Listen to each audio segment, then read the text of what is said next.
So, what do you do when the world completely falls apart?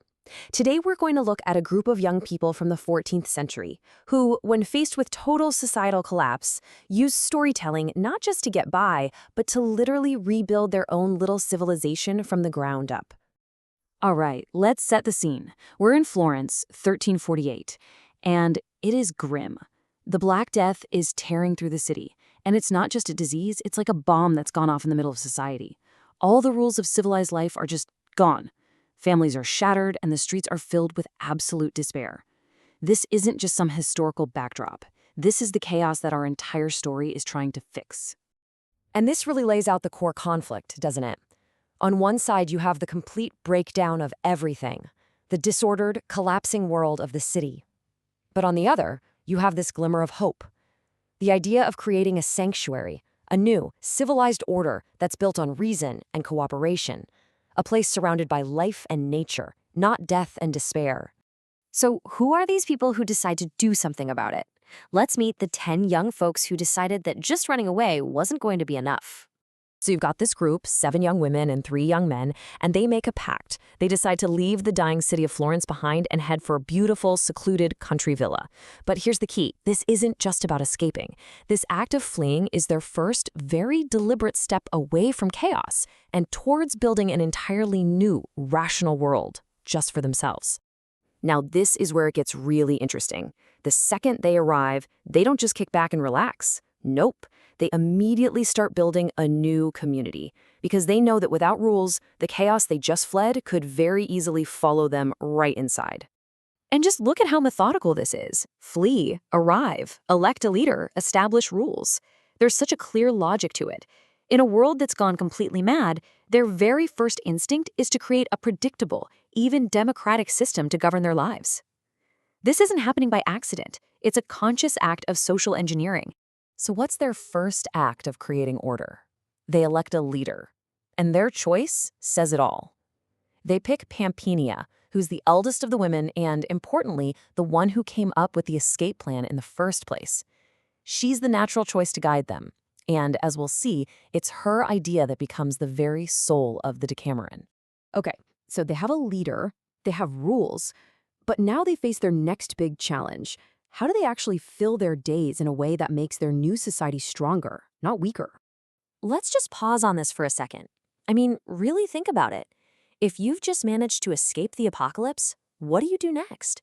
How do you keep your mind busy and, more importantly, how do you heal your spirit?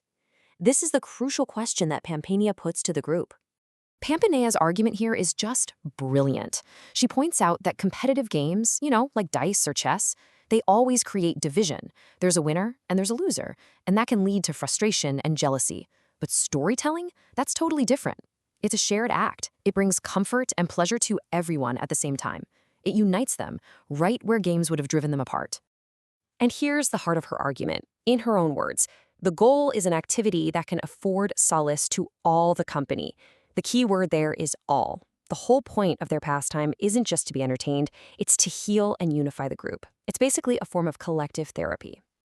And with that, everyone agrees. It's a unanimous decision. Storytelling is now officially the central pillar of their brand new world. This one choice, right here, solidifies the values of their little community. Shared experience, empathy, and collective well-being over individual competition. So how does this storytelling actually begin? Well, the first day is totally unique, and it ends up being the perfect introduction to the 100 stories that are about to unfold. Queen Pampinea sets only one rule for this first day, and it's kind of an anti-rule. There is no rule.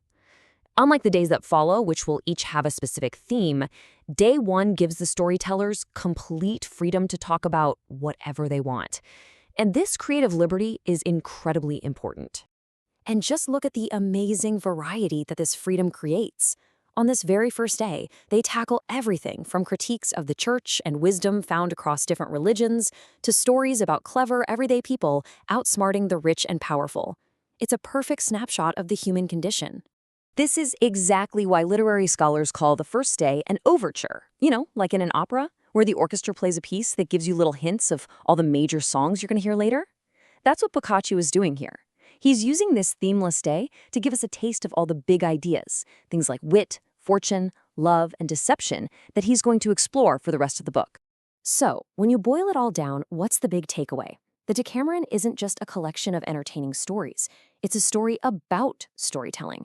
It's about how, when faced with complete and utter chaos, a group of people could methodically and deliberately use the power of a shared narrative to create order, to create meaning, and to build a new kind of civilization. And that really leaves us with a powerful question to think about. If you were the one building a new society from the ground up, facing the worst possible circumstances, what would your first principle be? What's the one rule you would establish to ensure not just survival, but humanity?